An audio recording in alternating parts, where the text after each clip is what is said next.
بسم اللہ الرحمن الرحیم۔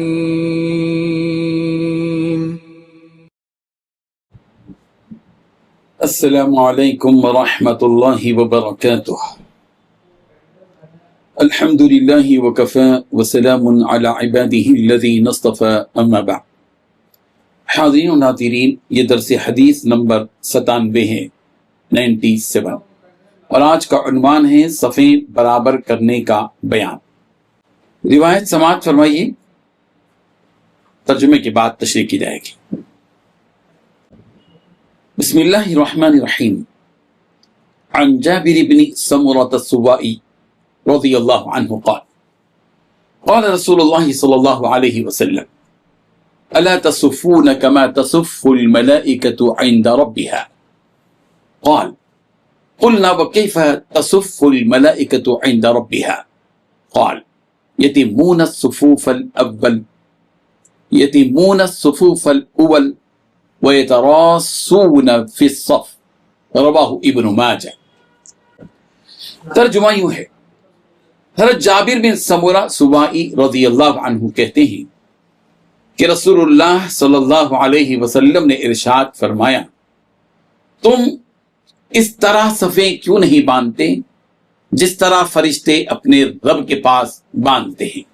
ہم نے عرض کیا، اے اللہ کے رسول، فرشتے اپنے رب کے پاس کس طرح صف باندھتے ہیں؟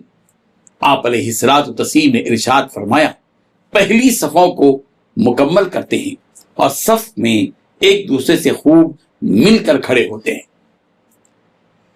اس حدیث میں 4 باتیں بتلائی گئی ہیں۔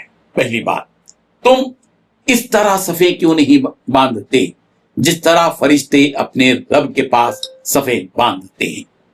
دوسری بات، حضرت جابر بن سمرہ رضی اللہ عنہ فرماتے ہیں کہ ہم نے رسول رحمت صلی اللہ علیہ وسلم سے عرض کیا کہ اے اللہ کے رسول صلی اللہ علیہ وسلم، فرشتے اپنے رب کے پاس کس طرح صفیں باندھتے ہیں؟ تیسری بات، رسول رحمت صلی اللہ علیہ وسلم نے ارشاد فرمایا کہ پہلی صفوں کو مکمل کرتے ہیں۔ چوتھی بات، صف میں ایک دوسرے سے خوب مل کر کھڑے ہوتے ہیں۔ بزرگان محترم، یہ حدیث ہم نے یہاں اس لیے بیان کی ہے کہ اس حدیث میں صف باندھ کر رب ذوالجلال کے سامنے کھڑے ہونے والے فرشتوں کا تذکرہ ہے، اور ہم مسلسل وہ احادیث پیش کر رہے ہیں جن احادیث میں فرشتوں کا ذکر خیر ہے۔ یوں تو قیامت کے دن رب ذوالجلال کے سامنے سارے ہی انسان صف بستہ پیش کیے جائیں گے، جیسا کہ سورہ کہف کی آیت نمبر 48 میں یہ بات بیان کی گئی، وَعُرِضُوا عَلَىٰ رَبِّكَ صَفًّا، اور سب کے سب تیرے رب کے سامنے صف بستہ حاضر کیے جائیں گے۔ اللہ تعالیٰ نے سورۃ الصافات کے آغاز میں صف باندھنے والے فرشتوں کی قسم کھائی ہے، وَالصَّافَّاتِ صَفًّا، قسم ہے صف باندھنے والے فرشتوں کی۔ سورۃ النبأ کی آیت نمبر 38 میں بھی فرشتوں کے صف بستہ کھڑے ہونے کی بات یوں کہی گئی ہے، یوم یقوم الروح والملائکۃ صفا لا یتکلمون الا من اذن له الرحمن وقال صوابا۔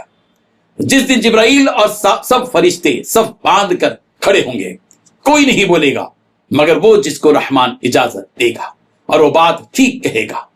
سورۃ الفجر کی آیت نمبر 22 میں بھی فرشتوں کے صف باندھ کر آنے کی بات یوں کہی گئی ہے، وَجَاءَ رَبُّكَ وَالْمَلَكُ صَفًّا صَفًّا، اور تیرا رب خود آ جائے گا اور فرشتے صفیں باندھ کر آ جائیں گے۔ اس حدیث میں اس بات کی تاکید کی گئی ہے کہ جب ہم باجماعت نماز ادا کریں تو صفیں بالکل اسی طرح درست رکھیں جس طرح فرشتے رب ذوالجلال کے ہاں صف باندھ کر کھڑے ہوتے ہیں، اور فرشتے پہلی صفوں کو مکمل کرتے ہیں، اس کے بعد کی صفیں۔